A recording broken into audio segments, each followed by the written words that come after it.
할렐루야. 오늘 말씀의 제목은 앞길을 준비하시는 하나님이다 라는 말씀으로 말씀을 전가하도록 하겠습니다. 월터리드 미국 육군병원의 아이젠하워 대통령의 이 마지막 죽음의 순간, 임종의 순간을 맞이하기 위해 얼마 전에 이 빌리 그레엄 목사님이 병원을 방문하게 되었던 거죠.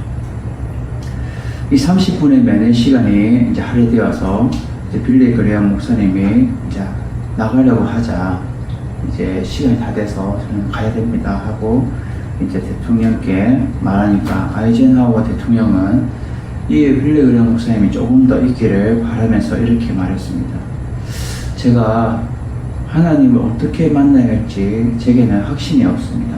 지금 이 죽음의 순간에서도 제게는 확신이 없습니다 라고 말했거죠.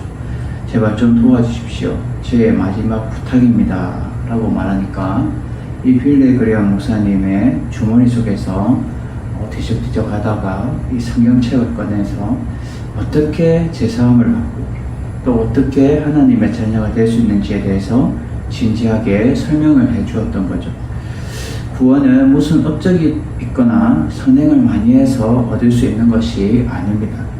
우리의 모든 노력으로는 죄의 문제를 해결할 수 없기 때문에 하나님께서 자신의 하나뿐인 이 독생자 예수 그리스도를 나의 보내주셔서 나의 구주로 영접하는 순간에 하나님의 자녀가 될 수 있습니다 라고 이 빌리 그레엄 목사님이 말했던 거죠. 이 빌리 그레엄 목사님의 인도로 그는 신앙의 고백을 하게 되고 예수 그리스도를 구주로 영접하게 되었습니다. 그 영접 기도를 마쳤을 때에 아이젠하워가 마지막 유언을 남겼죠. 목사님 감사합니다. 나는 이제 준비되었습니다. 어느 교회에서 이제 성전을 건축할 당시에 이 용접할 때 항상 물을 옆에 두고 일을 했다고 합니다. 어느 날 이 용접을 하다가 작은 불씨가 건축 외벽에 이 스티로폼에 붙게 된 거죠. 이 불이 붙어서 그는 재빨리 옆에 있던 물을 끼얹었는데 그 물을 끼얹지 않았다면 큰 사고로 이어질 뻔했던 것이고 지금 그 교회는 없어질지도 모릅니다. 하나님의 일을 할 때도 우리는 미리 준비하고 조심했기에 큰 사고를 막을 수 있었던 것입니다. 우리가 하나님의 일을 할 때도 사람의 일을 할 때도 늘 우리는 준비를 해야 된다라는 것을 말해주고 있죠. 공사를 할 때도 일꾼들 보면 첫날 미리 일할 채비를 갖춰 놓습니다. 저도 이렇게 노가다를 하거나 공장에 가면 일을 해봤는데 이렇게 미리 세팅을 하는 거죠. 그 일을 준비하기 위해서 도구도 연장도 챙기고 이렇게 해서 이제 세팅이 됐을 때에 그 일을 시작하게 됩니다. 아침에 일찍 일어나서 준비한다 해도 시간이 지남에 따라 마음이 흐트러질 것이고 사랑하는 성도 여러분, 내가 잘하는 분야라 할지라도 우리는 늘 겸손하게 늘 준비를 해야 한다는 거죠. 하나님 앞에서 겸손한 사람, 하나님 앞에서 늘 준비하는 사람, 준비된 사람이 되어야 하는 것입니다. 오늘 본문을 통해서 우리는 세 가지를 준비시키는 하나님의 모습을 알아서 우리가 날마다 실천하는 삶을 살아가는 여러분 되시기를 주님의 이름으로 축원을 드립니다. 첫째로 이 옛 성품을 벗어버리고 오직 새 사람으로 더 익어야 한다라는 거죠. 오늘 본문 12절에서 16절 말씀을 제가 봉독해 드리겠습니다. 이삭이 그 땅에서 농사하여 그 해에 100배나 얻었고 여호와께서 복을 주심으로 그 사람이 창대하고 왕성하여 마침내 거부가 되어 양과 소가 때를 이루고 종이 심이 많으므로 블레셋 사람들이 그를 시기하여 그 아버지 아브라함 때에 그 아버지 종들에게 판 모든 우물을 막고 흙으로 메웠더라. 아비멜렉이 이삭에게 이르되 내가 우리보다 크게 강성한 점 우리를 떠나라. 이 옛날 중국의 어진 임금이 이 민정시처를 이렇게 쭉 다니는 중에 다리 밑에 이제 거지고아를 하나를 발견하게 됐습니다. 그 거지고아를 보고 측은한 마음에 궁궐로 데려와서 그를 모욕을 시키고 새 옷을 갈아입혀 놓으니 그가 거지고아가 아니라 귀여운 소년이 되었던 것이죠. 마침 임금은 자신이 자식이 없던 터라 왕후와 의논하여서 그 거지고아를 왕자로 맞이하게 되었습니다. 이 왕자가 생긴 것을 축하하기 위해서 온 궁궐이 떠들썩하게 잔치를 벌어지게 된 거죠. 이제는 다리 밑에 사는 고아거지가 아니라 당당한 임금의 아들 왕자로 된 것입니다. 임금은 자기 방 옆에 왕자방을 꾸미고 보급 침대와 또 비단 이불을 펼쳐서 그곳에 왕자가 생활하도록 했습니다. 그런데 이게 웬일입니까? 마침에 왕자방에 가보니까 왕자가 온데간데 없이 사라진 것입니다. 임금은 신하들에게 왕자를 찾아오라고 호령을 했던 거죠. 당장 빨리 찾아와 하고 이제 호령했습니다. 그러나 궁궐을 샅샅이 뒤져도 왕자는 없었습니다. 그때 지혜 있는 신하 한 사람이 급히 전에 왕자가 생활하던 그 다리 밑으로 가보았더니 왕자가 이 거죽대기를 거지 거죽대를 덮고 단잠을 자고 있는 거죠. 이 왕자를 궁중을 데려왔으나 다음 날도 마찬가지로 그곳에 가서 단잠을 잤습니다. 그 이튿날 임금 앞에 계속 그렇게 빠져나오니까 이제 왕 앞에 불려와 호되게 야단을 맞은 왕자는 자신은 도무지 이 고급 침대와 비단 이불에 잠이 오지 않으니 밤에만 다리 밑에 가서 자게 해달라라고 간청을 했던 거죠. 그래서 임금은 왕자가 되고서도 여전히 이 거지 고아의 생활을 버리지 못하는가라고 꾸짖으면서 만일 다시 한 번 더 거지 생활을 돌아가면 왕자의 입적을 취소하겠다라고 범위 명령했다고 합니다. 찬송들 여러분, 우리는 과거에는 죄의 종이었으나 이제는 다시 우리는 하나님의 아들이 되었습니다. 그런데 우리는 이 왕자처럼 자꾸 우리는 이 죄의 본성으로 인하여서 옛생활로 돌아가려고 하고 있다라는 거죠. 오늘 본문 12절에 보면 이삭이 그 땅에 농사하여 그 해에 100배나 얻었고 여호와께서 복을 주심으로 라고 말씀하고 있는데, 이삭은 아브라함과 달리 이 유목민이 아니라 반유목민으로 농사일에 심혈을 기울였던 거죠. 이삭은 농사를 지면서 힘들고 고달픈 일이 시시때때로 생길 때마다 하나님의 은혜를 찾게 되었습니다. 여기서 이 100배나 얻었고 라고 말하는 것은 하나님의 특별한 은총이 있었으며 변함없는 사랑과 긍휼을 더딥혀 주셨다는 것을 이 열매의 결과를 통해 발견해주고 있는 것입니다. 여호와께서 복을 주심으로 라고 말하는 것은 하나님께서 일전에 약속하신 대로 복을 주신 것을 의미하는 거죠. 13절에 14절에 그 사람이 창대하고 왕성하여 마침내 거부가 되어 양과 소가 떼를 이루고 종이 심이 많음으로 블레셋 사람이 그를 시기하여 라고 말씀하듯이 이삭은 하나님의 복을 받아 계속 번창하여서 거부가 되었습니다. 그런데 이러한 모습을 본 블레셋 사람들이 크게 질투하고 시샘했다는 것은 타락한 인간성을 보여주는 것이죠. 어떻게 질투하고 시샘한 행동을 어떻게 말합니까? 그 아버지 아브라함 때에 그 아버지의 종들이 판 모든 우물을 막고 흙으로 메웠더라. 물이 귀한 이 팔레스타인 지역에 이러한 행위는 곧 나고 그냥 전쟁하자라는 이 행위인 것이죠. 그리고 더 심한 것은 이 블레셋 왕인 아비멜렉이 이삭에게 뭐라 합니까? 네가 우리보다 크게 강성했으니까 이제 이 땅에서 떠나라 라고 이제 강제 추방을 시키는 거죠.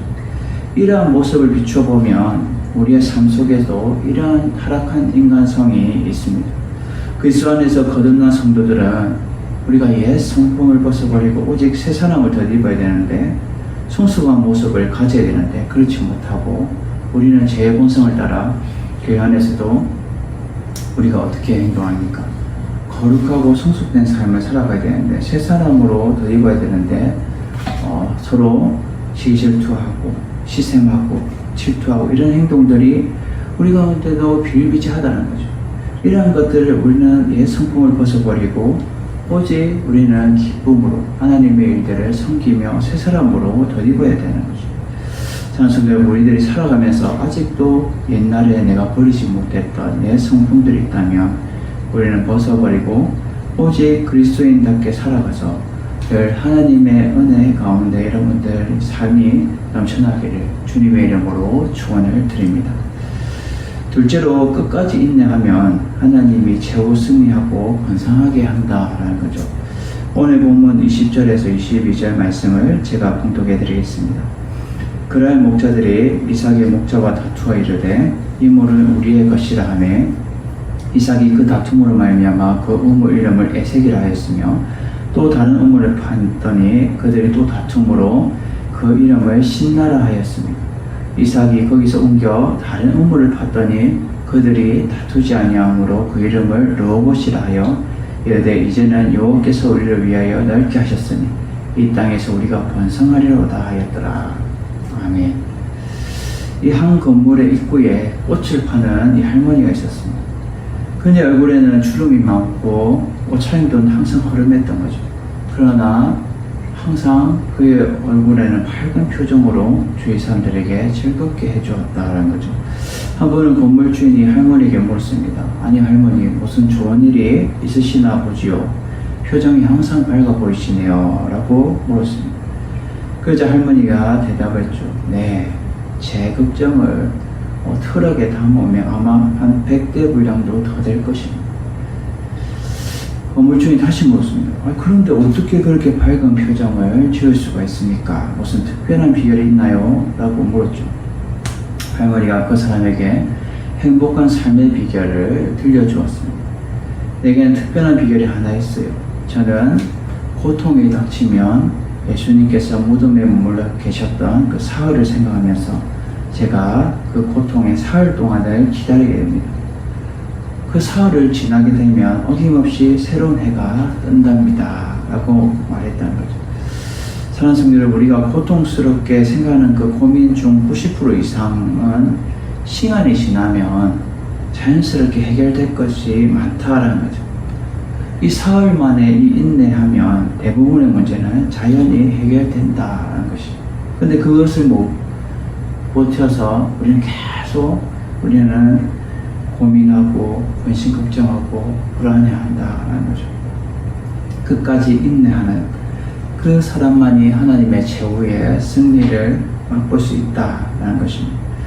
오늘 본문 20절에 보면 그랄 목자들이 이삭의 목자와 다투어 이르되 이 물은 우리의 것이라 하매 이삭이 그 다툼으로 말미암아 그 우물 이름을 에색이라 하였으며, 여기서 이 우물 이름을 에색이라 하였다라는 것을 말하고 있는데 이것은 불공평하고 강탈당했다라는 의미를 가지고 있는 것입니다.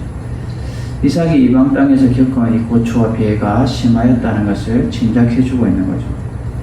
이 이삭이 우물을 포기한 것은 자신이 힘이 없어서가 아니라 간대한 마음으로 양보를 하였던 거죠.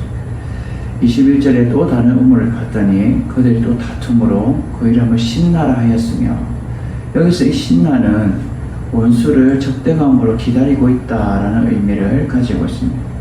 이로 인해서 이 또 우물 파려는 두 번째 시도도 실패하게 됐던 거죠.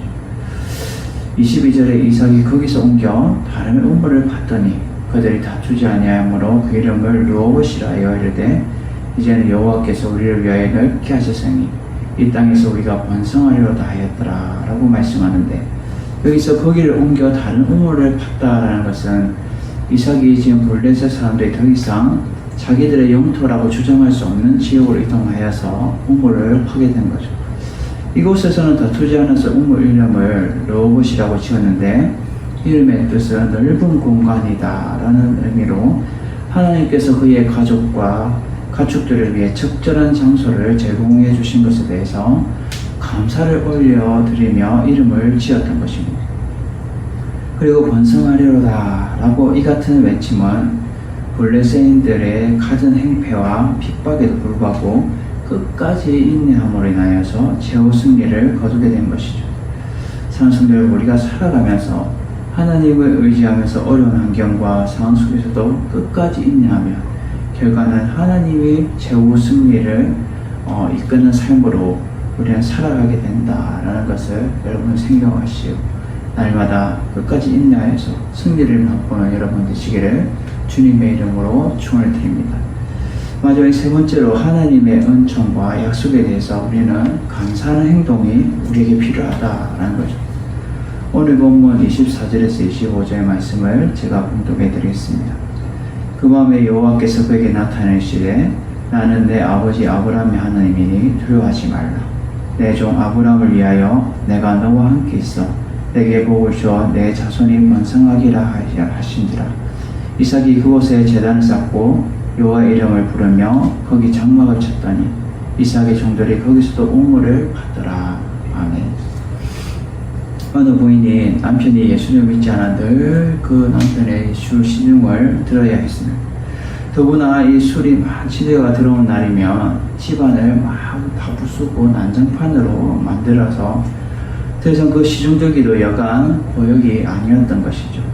하루는 어느 때처럼 남편이 어지럽게 막 놓은 것을 다 정리하고 나서 남편이 잠든 그 남편 옆에 앉았습니다. 그리고 기도를 하는데 신세 타령이 나오기 시작합니다. 하나님, 저는 언제까지 이 모양으로 살아야 합니까? 슬피우며 탄식하며 기도를 드립니다. 그런데 성령이 감동하사 목사님의 설교가 갑자기 생각나게 되는 거죠.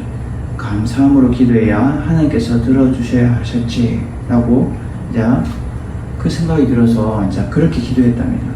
하나님, 감사할 일은 아무것도 생각나지 않지만 자우지가 감사합니다. 순간 스스로 마음이 감동되어 그래도 내가 가고 신세보다는 낫지 않습니다. 지금 첫골이지만 언젠가는 사람이 될지도 모르니 고주망태가 되어서도 제 집에 찾아온 것 하나는 신통하다니까. 이런 생각을 하다 보니 감사한 일이 한두 가지가 아니라답니다.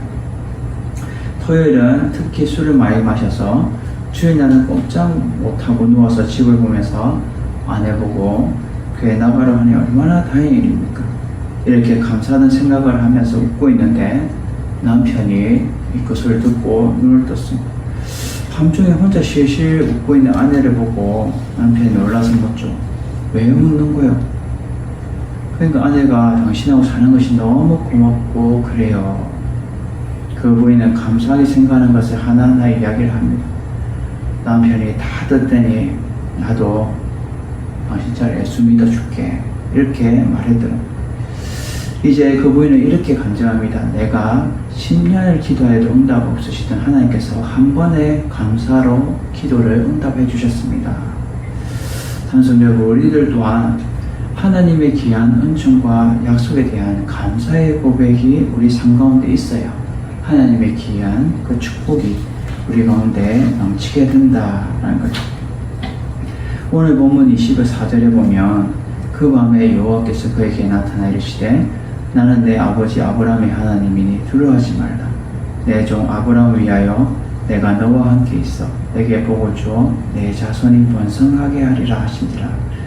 여기서 하나님은 이삭에게 이르기되 내 아버지 아브라함의 하나님이니 너는 두려워하지 말라 라고 말하는 것은 하나님이 아브라함과의 사이에 맺어진 이 언약이 지금도 변함없이 이어져 오고 있다는 것을 말해주고 있는 거죠.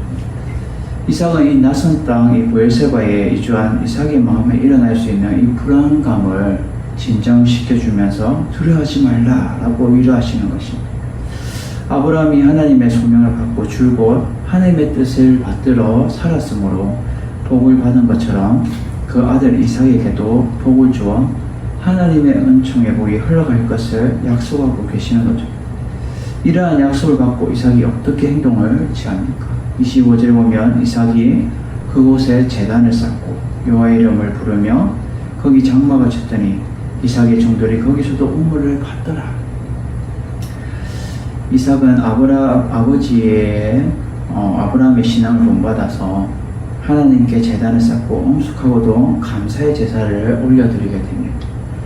이삭은 자신에게 주어진 하나님의 은총과 약속에 대해서 감사와 장소를 선별해 주신 것에 대해서 감사를 올려드리고 있다는 것. 그는 입을 열어 감사의 고백을 진심으로 고백하고 표현하고 있습니다. 하나님이 모든 것을 넓은 공간을 마련해 주시고 또 적절한 곳에 하나님을 온전히 섬길 수 있는 그 모든 악기를 미리 준비해 주시는 그 하나님을 감사로 고백하고 있다는 거죠. 찬송교회 우리는 날마다 하나님이 이끄신 대로 장소와 환경과 내 악기를 인도하실 것을 우리는 믿고 나아갈 때에 복을 내려주시고 내 앞에 막고 있는 그 막혔던 그 탐도 허물어 주심으로 인해서 우리 입술에 감사의 고백이 흘러나오게 하실 것입니다. 사랑하는 여러분, 오늘 말씀을 통해서 주시는 메시지는 우리가 옛 성품을 벗어버리고 새 사람으로 거듭나야 하며 끝까지 인내하며 어려운 환경을 돌파하며 살아갈 때에 최후 승리를 주시고 약속을 믿고 나아갈 때에 앞길을 열어주신다는 사실입니다. 날마다 우리 삶 속에서 하나님을 전적으로 우리는 의지하고 붙들면서 살아감으로 인해서 최후 승리를 높여드릴 수 있는 여러분 되시기를 주님의 이름으로 축원을 드립니다.